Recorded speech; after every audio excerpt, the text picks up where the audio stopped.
है भारत के अंदर सबसे ज्यादा पायनियर के बीज किसान लगाना पसंद करता है, तभी नंबर 1 है। अगर मैं बात करूं मक्के की, तो ये कंपनी R&D बेस पे बहुत ही स्ट्रॉन्ग कंपनी है, रिसर्च बेस पे बहुत ही जानी जाती है, नए शोध करने में जानी जाती है ये कंपनी। भारत देश के अंदर हाइब्रिड बीजों के लिए ये कंपनी ने शुरुआत की थी। सबसे पहले जो देसी बाजरा लगता था, हाइब्रिड बाजरा बना के दिया। भारत के अंदर जो मक्के की खेती है, पहले किसान 2 बार मक्का लगाता था भारत में, जो प्रोडक्शन वाला जो मक्का होता है, वो जो पैदावार के लिए लगाया जाता है।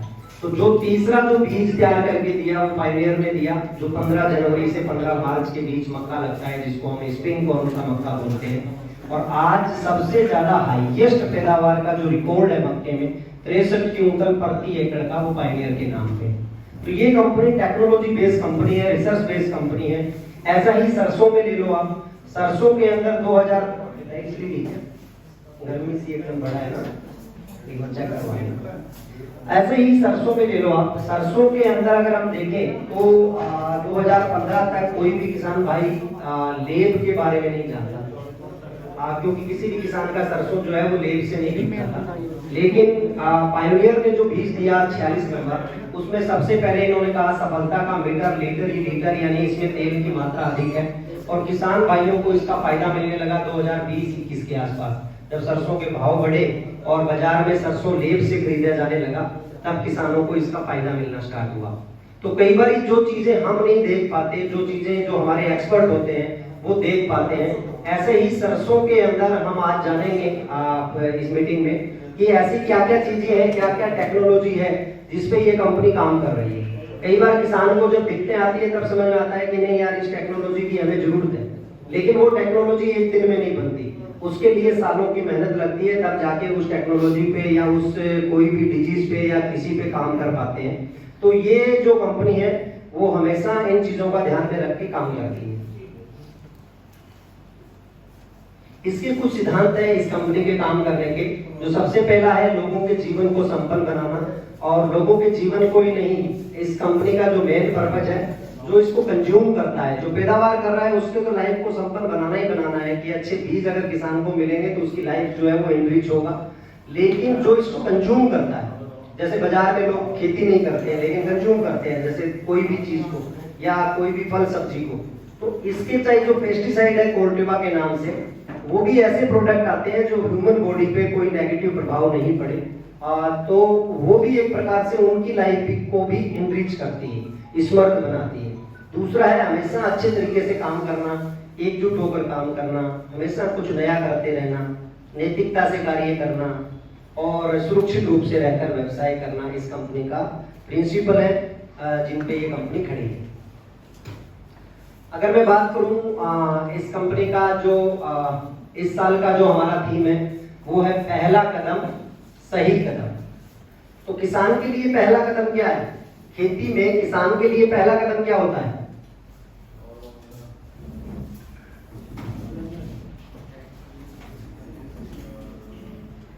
कोई बताएगा जी? समझ में तो आ रही है हिंदी? ओके, बीज, यस सही है। मेहनत, पानी, जो भी आप करते हो वो सबके लिए करना पड़ेगा।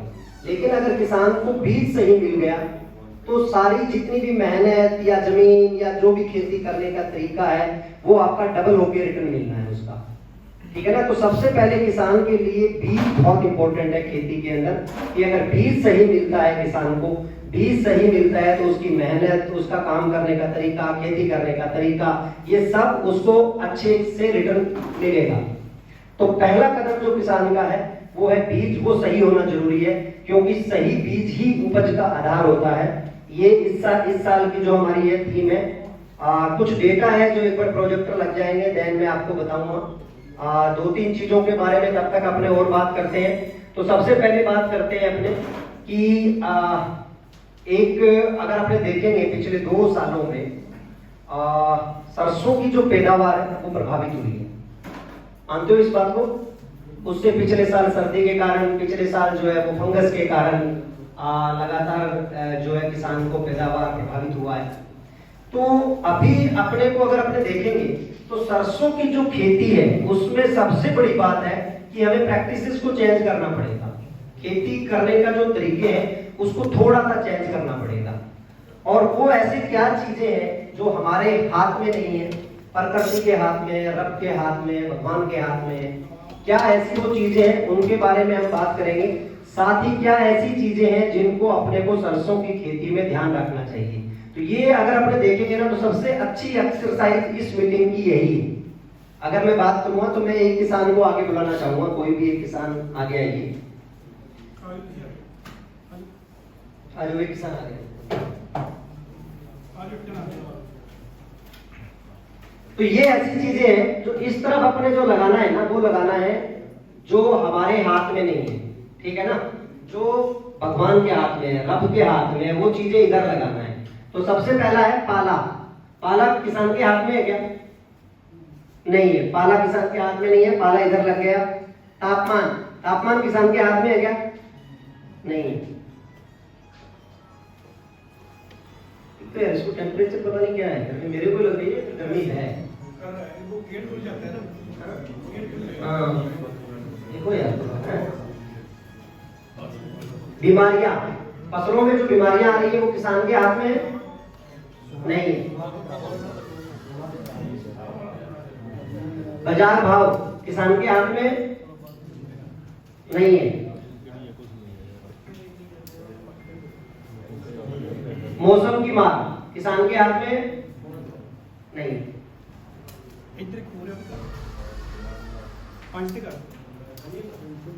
ये ऐसी चीजें हैं जो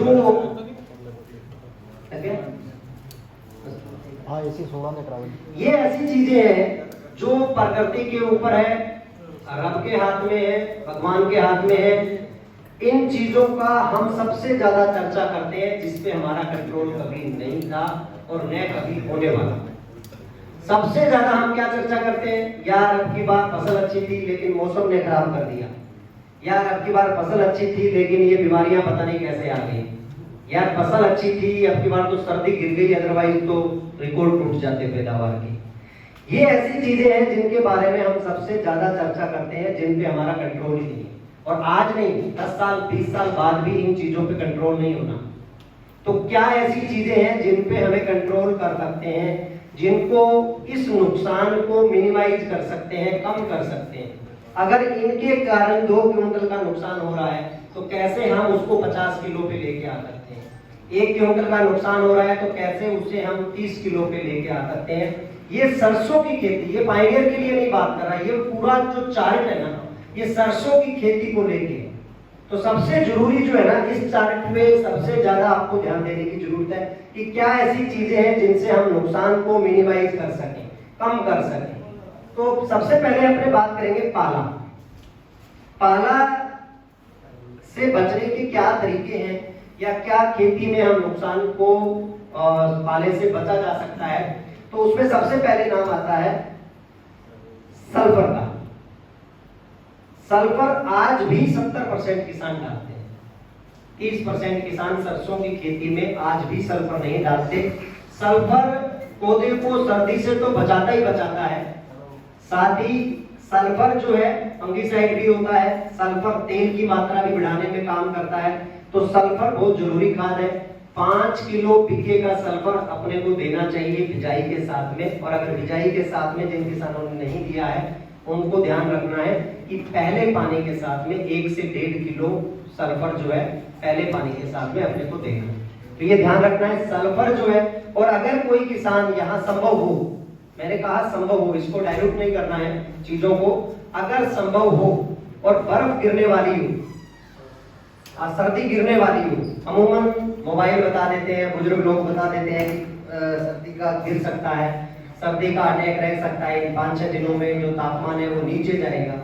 उस कंडीशन में अगर सरसों के खेत में ड्रोन वगैरह की कोई व्यवस्था हो आपके आसपास, आपने बॉर्डर एरिया पे है, वैसे तो बड़ा दिक्कत है ये, लेकिन फिर भी अगर स्प्रे हो जाए तो सरसों के खेत में, चाहे गांव में बर्फ जम जाए, आपके खेत में अगर सल्फर का स्प्रे हो गया तो 5 से 7 दिन तक 70% सर्दी से बचाया जा सकता है।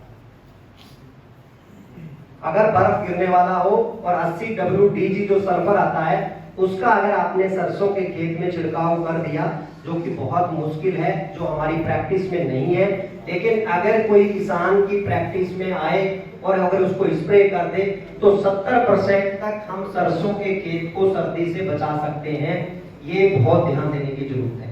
तो सल्फर का इस्तेमाल है वो भी बचाता है सर्दी से, लेकिन अगर सल्फर का स्प्रे हो गया तो वो और फायदा दे देगा, क्योंकि हमारी क्रॉप जो है वो एक एश्योर्ड क्रॉप हो जाएगी। दूसरा है तापमान।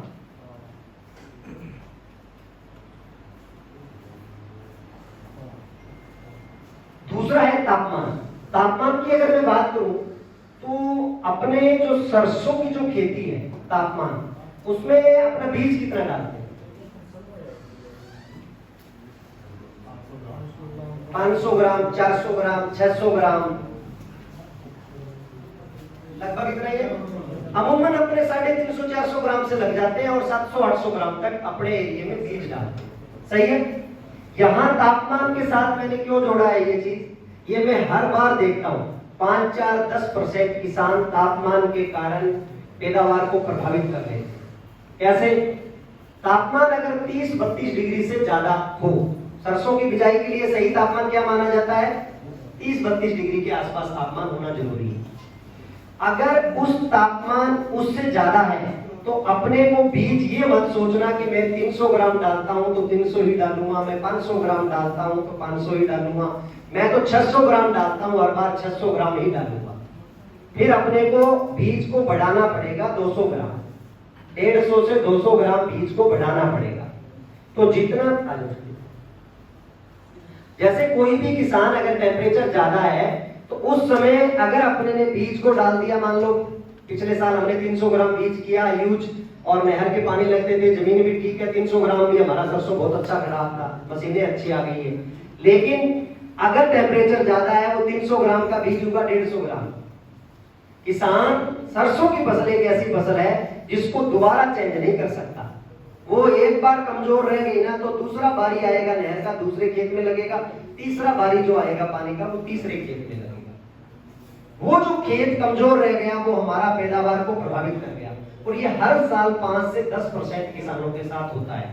तो अगर तापमान ज्यादा है, बीज को फिक्स मत कीजिए, आपको बीज की मात्रा को बढ़ाना भी पड़ेगा, और अगर तापमान सही है तो बीज को आप कम भी कर सकते हो। ठीक है ना, ये आपको देखना है। ये डिसीजन कौन लेगा? किसान।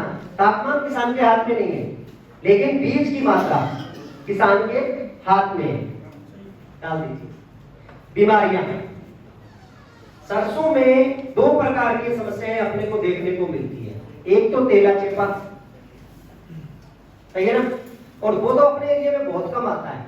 लेकिन अपने एरिया में जो सबसे ज्यादा जो डैमेज आता है, नुकसान आता है, वो आता है फंगस के कारण। और कर्णपुर ब्लॉक एक ऐसा ब्लॉक है, कर्णपुर, सादुल शहर है, ये ब्लॉक ऐसे ब्लॉक है जहां फंगस के लिए प्रोन एरिया कह सकते हो इनको। सबसे ज्यादा फंगस अगर आता है ना तो वो सबसे ज्यादा डैमेज करके जाता है ना, वो कर्णपुर, सादुल शहर, गंगानगर, संगरिया, ये वाला जो बेल्ट है ना, ये बेल्ट में सबसे ज्यादा फंगस का नुकसान होता है। और फंगस 3-4 साल बाद में एक बार आता ही आता है और वो सरसों की फसल को नुकसान कर जाता है। अब ये फंगस है क्या, इसको समझो। पहले तो कर्चा या धांसा चीर के देखोगे तो काले काले रंग के स्पोर्स दिखते हैं, काले काले रंग का निशान दिखते हैं कर्चा या धांसा चीर के देखते हो। वो स्क्लेरोसिया फंगस है। वो फंगस एक बार मिट्टी में चला गया, कर्चा टूट के, धांसा टूट के, सरसों का अवशेष टूट के, तना टूट के, एक बार मिट्टी में चला गया तो वो जो फंगस है 4 से 5 साल तक अपने आप को जीवित रखने की क्षमता रखता है खेत की मिट्टी। अब वो अटैक कब करेगा? वो अटैक कब जब करेगा जब सरसों के खेत में नमी ज्यादा है, पानी ज्यादा दे दिया किसी किसान ने, बीज ज्यादा डाल दिया, धूप नहीं निकल रही है, लगातार बारिश हो रहा है, 20-25 दिन, महीना, 2 महीने, 1.5 महीने बाद में बारिश गिर रहा है। उस कंडीशन के अंदर वो अटैक करेगा, और वो अटैक करेगा जब सरसों फूलों पे हो, जब सरसों 40 दिन से लेके 60 दिन की हो। तब दिखाई कब देगा? जब खेत पकने वाला हो, 100 दिन के बाद में। अब जब बीमारी दिखी नहीं तो किसान क्यों स्प्रे करे? इसलिए 90% किसान स्प्रे सरसों में नहीं करते हैं। ओनली 10% किसान ऐसे हैं जो सरसों के अंदर फंगस के लिए स्प्रे करते हैं। क्यों? क्योंकि ये बीमारी जब आई तब किसान को दिखाई नहीं दी, और जब दिखाई दी तो वो डैमेज कर गया। किसी को 1 क्विंटल और किसी को 2 क्विंटल, किसी को 2.5 क्विंटल। ये मिनिमम है। 1 क्विंटल तो नुकसान, मान लो कि फंगस आ गया ना, तो 1 क्विंटल तो गया ही गया, वो 2-3 क्विंटल तक पैदावार को प्रभावित कर जाता है। तो सबसे जरूरी जो चीज है ना, वो है सरसों की खेती में फंगस के लिए स्प्रे करना। कब करना है? 40-45 दिन की सरसों हो तब से लेके 60-65 दिन की सरसों हो तब तक। इससे पहले भी फायदा नहीं है और इसके बाद में भी उतना फायदा नहीं है, बाद में कर भी नहीं पाएंगे। 60-65 दिन के बाद में जब सरसों होती है उसमें से निकलना बड़ा टफ हो जाएगा, सर्दी भी गिरने लग जाती है, टंकी उठा के नहीं चला जाएगा। तो सरसों के लिए जो सही समय है फंगस के लिए, वो कब है? जब सरसों 40-45 दिन की हो तब से लेके जब सरसों 60-65 दिन की हो तब तक एक स्प्रे फंगिसाइड के लिए जाना चाहिए। कौन सा फंगिसाइड? बहुत फंगिसाइड है। मैं तो सबसे सस्ता फंगिसाइड बताता हूं, जो हर दुकान पे मिलता है, रिजल्ट भी बहुत बढ़िया है। हेक्साकोनाजोल। वैसे तो अलग अलग कंपनियां बहुत अच्छे अच्छे मॉलिक्यूल बनाती है फंगिसाइड में भी, लेकिन मैं हेक्साकोनाजोल को इसलिए रिकमेंड करता हूं कि इसका खर्चा 50 रुपए बिक्के का है, 60 रुपए बिक्के का है। और अगर आपने इसका स्प्रे कर दिया तो 60 से 70% तो डेफिनेटली फायदा मिले मिलेगा। खेत में 70% पैदावार हमारी जो खराब हो रही थी, 100% 1 क्विंटल खराब हो रहा था, तो ये मान के चलिए कि 70 किलो का क्विंटल का पैदावार के अगेंस्ट में आपको फायदा हो गया। 70 किलो आपका सरसों का फायदा हो गया। 30% ये फंगस की बीमारी है, हो सकता है 20-30% 100% कंट्रोल नहीं भी आए। जो किसान स्प्रे कर सकता है उसके लिए सबसे बेस्ट प्रैक्टिस मैंने बता दी 45 दिन से 60-65 दिन की। जो किसान स्प्रे नहीं कर सकता, बड़ी खेती करता है, जिसका लग रहा है कि मेरे पास प्रॉब्लम है, मैं स्प्रे कर ही नहीं पाऊंगा सरसों में, तो होता ही इसलिए हूं कि मेरे को स्प्रे नहीं करना पड़े, तो 300 ग्राम कार्बोडीजियम मैंकोजेब पाउडर यूरिया में मिला के पहले पानी के आगे छिड़क दो। 300 ग्राम कार्बोडीजियम मैंकोजेब पाउडर, उसका खर्चा थोड़ा बढ़ जाएगा क्योंकि आपने मिट्टी में डाला है तो उसकी डोज बढ़ जाती है। 300 ग्राम मिनिमम चाहिए, तो 100-150 रुपए बिक्के का खर्चा हो सकता है उस पे आए। लेकिन जितना स्प्रे काम करेगा उतना हो सकता है वो काम नहीं करे, काम करेगा, इसमें कोई फर्क नहीं, काम करेगा, लेकिन सबसे अच्छा काम करता है फोलियर के रूप में, जो आप स्प्रे के रूप में करोगे, फूलों के रूप में करोगे वो। तो अपने को बीमारियां किसान के हाथ में नहीं है, कब आएगी? 2017 में आई, नुकसान कर गई, 2022 में 23 में आई, नुकसान कर गई। 4-5 साल सरसों अच्छा हुआ बीच में, सही है ना, लेकिन ये बीच में जब आया तो नुकसान कर गया। हमें नहीं पता कब आना है, नहीं आना है, नहीं आएगा तो कोई बात नहीं है, 60-70 रुपए हमारे लग गए, 100 रुपए का खर्चा हमारा हो गया। लेकिन जब आएगा तो आप जीत में रहोगे, पड़ोसी के खेत से आपका सरसों ज्यादा अच्छा निकलेगा क्योंकि आपने सही समय पर उसकी रोकथाम की है, सही समय पर उसको इलाज किया है। तो आपके हाथ में बीमारियां नहीं है, लेकिन हाँ यस, दवाई का जो इस्तेमाल है, सही दवाई का जो छिड़काव है वो आपके हाथ में है। इसके ऊपर टेप लगा दो। ओके, अब आगे क्या है? बाजार भाव। बाजार भाव कभी भी किसान के कंट्रोल में नहीं है, लेकिन अच्छी सरसों के अंदर अगर लेब की मात्रा अच्छी है, 46 नंबर में आज हर किसान जानता है इस बात को, फिक्स तो नहीं कर सकते लेब, किसी में 38 भी निकलती है तो किसी में 42 भी निकलती है, लेकिन अन्य सरसों जितने भी है उन सबसे पायनियर के अंदर लेब की मात्रा ज्यादा रहती है। उसी खेत में अगर 2 सरसों लगा है तो दोनों सरसों में पायनियर के अंदर लेब की मात्रा ज्यादा रहेगी। तो बाजार भाव हमारे हाथ में नहीं है, लेकिन अगर 1% लेब भी ज्यादा आता है तो 150 रुपए हमारे हाथ में, क्विंटल के पीछे 100 रुपए हमारे हाथ में, 200 रुपए हमारे हाथ में। तो बाजार भाव किसान के हाथ में नहीं है, लेकिन एक सही बीज का चुनाव जो है वो किसान के हाथ में है।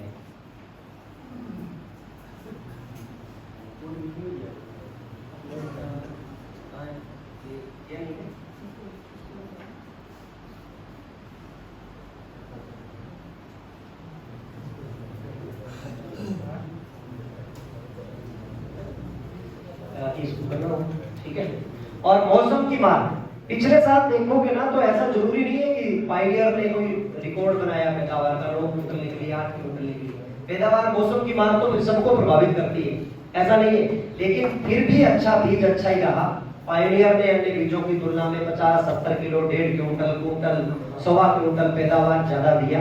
ये एक अच्छे बीज की खासियत होती है। तो मौसम की मार तो रह ही रहेगी, उसको अगर जब भी कभी मौसम की मार रहती है, इसको प्रकृति के साथ कोई चैलेंज नहीं कर सकता। तो ये नहीं कह सकता कि मैंने सब कुछ इसको तैयार करके दे दिया, मौसम कोई नहीं बिगाड़ पाएगा, चाहे आंधी आए, तूफान आए, कुछ नहीं बिगड़ेगा इसका। लेकिन अच्छा बीज हमेशा अच्छा रहता है। तो मैंने पहले भी कहा कि सही बीज का चुनाव किसान के हाथ में है, सही बीज का चुनाव करना किसान के लिए जरूरी है। अब मैं बात करता हूं 2 बीजों की। पायनियर के 2 बीज बाजार में उपलब्ध रहेंगे इस बार।